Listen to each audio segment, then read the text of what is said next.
Welcome to Kenton's videos. Enjoy the video. You begin by confirming the new network name and password so you can enter them without interruption. Once done, make sure the camera is powered and close to the router to avoid drops when switching networks. Open the Google Home or Nest app and sign into the same account that manages the camera.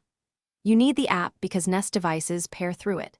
This step kicks off the reconfiguration process and lets you access device settings to change Wi-Fi. Next, select your Nest camera in the app and open its device settings to access network options.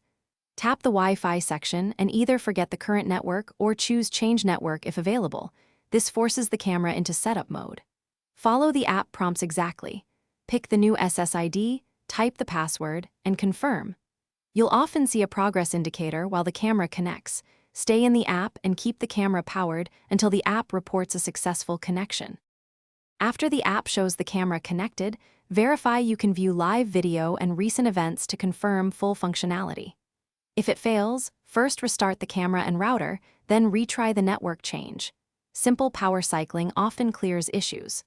Also, make sure you're connecting to the correct band. Many Nest cameras prefer 4 GHz, and that your router's security settings allow device connections. If problems persist, move the camera closer. Thanks for watching. Consider subscribing if we helped you.